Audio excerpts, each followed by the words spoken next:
6 fitnah jelang hari kiamat. Rasulullah telah memberikan banyak peringatan mengenai tanda-tanda akan datangnya hari kiamat. Salah satunya adalah fitnah yang bertebaran di mana-mana. Menjelang hari kiamat akan banyak fitnah yang menyebar di dunia. Sebagaimana Rasulullah sallallahu alaihi wasallam bersabda, sesungguhnya menjelang datangnya hari kiamat terjadi banyak fitnah, bagaikan bagian malam yang gelap gulita. Seseorang yang di pagi hari dalam keadaan beriman dan di zuharinya menjadi kafir. Ada yang di zuharinya dalam keadaan beriman dan di pagi harinya menjadi kafir. Orang yang duduk saat itu lebih baik daripada orang yang berdiri. Orang yang berdiri di saat itu lebih baik daripada orang yang berjalan, dan orang yang berjalan saat itu lebih baik daripada orang yang berlari. Maka patahkanlah busu-busu kalian dan pukulkanlah pedang-pedang kalian ke batu. Jika rumah salah seorang dari kalian dimasuki fitnah, maka jadilah seperti yang terbaik dari kedua anak Adam Habil. H.R. Imam Ahmad, Abu Daud, Ibnu Majah dan Al-Hakim. Berikut adalah fitnah yang akan muncul menjelang kedatangan hari kiamat. Pertama, orang-orang yang mengingkari aturan syari. Salah satu fitnah menjelang datangnya hari kiamat adalah orang-orang sudah mengingkari aturan-aturan syari. Mereka sudah berani menjual akhirat dan urusan agamanya demi harta dunia yang fana. Terkait hal ini, Rasulullah sallallahu alaihi wasallam bersabda, menjelang kiamat akan muncul fitnah-fitnah seperti potongan-potongan malam yang pekat. Kala itu seseorang menjadi mukmin pada pagi hari tetapi berbalik menjadi kafir. Pada zuharinya menjadi mukmin di zuhari tetapi berbalik menjadi kafir. Pada pagi harinya ia menjual harta bendanya dengan secuil harta duniawi. H.R. At-Tirmizi. 2. Pecahnya kaum muslimin. Ibnu Hajar Al-Asqalani pernah mengatakan, fitnah pertama telah muncul dari arah timur. Hal itulah yang merupakan penyebab berpecah belahnya kaum muslimin. Dari arah tersebut, yakni Iraq, telah muncul kelompok Khawarij, Faridah, Bathunyah, Qadariyah, Jahmiyah, Mu'tazilah, Jabariyah dan lain-lain. Abdullah bin Umar meriwayatkan bahawa Rasulullah sallallahu alaihi wasallam bersabda, sesungguhnya fitnah itu berasal dari sini. Beliau mengisyaratkan tangannya ke arah timur. Dari arah tanduk setan muncul. H.R. Muslim. 3. Manusia menginginkan mati agar terbebas dari ujian besar.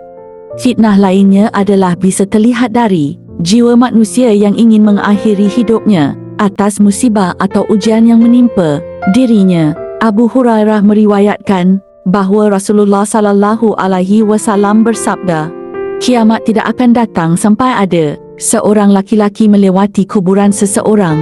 Lalu ia berkata, alangkah baiknya sekiranya aku yang menempati tempatnya. H.I. Ibnu Hibban.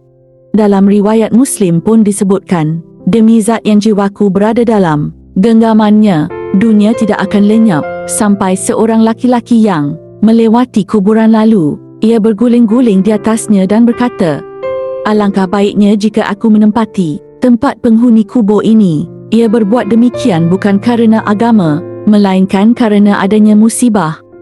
4. Munculnya banyak Al-Harraj pembunuhan. Al-Harraj adalah pembunuhan yang banyak terjadi sebagai fitnah menjelang hari kiamat. Rasulullah sallallahu alaihi wasallam bersabda, sungguh menjelang hari kiamat akan muncul Al-Harraj.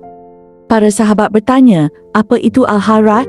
Rasulullah menjawab, pembunuhan, tetapi kalian bukan memerangi orang-orang musyrik, melainkan kalian saling membunuh satu sama lain sampai-sampai seseorang membunuh tetangganya, saudaranya, pamannya dan anak pamannya.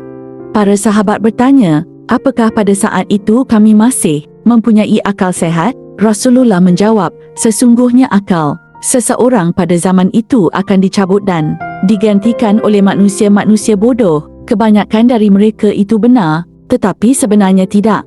5. Tersebar luasnya kebodohan. Fitnah menjelang hari kiamat yang tidak bisa kita abaikan adalah munculnya banyak kebodohan, sehingga ilmu dalam diri manusia sangat dangkal bahkan tidak ada. Manusia hanya haus mengejar harta dunia dan lupa dengan ajaran Islam. Abdullah bin Mas'ud dan Abu al-Ash'ari meriwayatkan bahawa Rasulullah sallallahu alaihi wasallam bersabda, "Sesungguhnya menjelang kiamat, ada masa-masa di mana kebodohan diturunkan dan ilmu diangkat serta banyak terjadi al-haraj pembunuhan." Bukhari dan Muslim. 6. Munculnya Dajjal. Kemunculan Dajjal meruahkan fitnah terbesar menjelang datangnya hari kiamat. Rasulullah sallallahu alaihi wasallam bersabda, "Dan sungguh demi Allah, hari kiamat tidak akan terjadi sampai munculnya 30 tukang dusta. Yang paling akhir dari mereka itu si buta sebelah, Dajjal, terhapus mata kirinya." Munculnya tukang dusta yang terakhir ini tidak akan terjadi sampai kalian melihat perkara-perkara yang memuncak keadaannya pada diri kalian dan kalian saling bertanya di antara kalian, "Apakah Nabi kalian telah menceritakan kepada kalian sebagian darinya?" Dan sampai gunung-gunung bergeser dari letak posisinya. As-Ar Ahmad. Itulah beberapa fitnah yang akan datang menjelang hari kiamat sebagaimana yang disebutkan oleh Rasulullah sallallahu alaihi wasallam dalam beberapa hadisnya. Terima kasih sudah menonton, subscribe, like, komen dan share.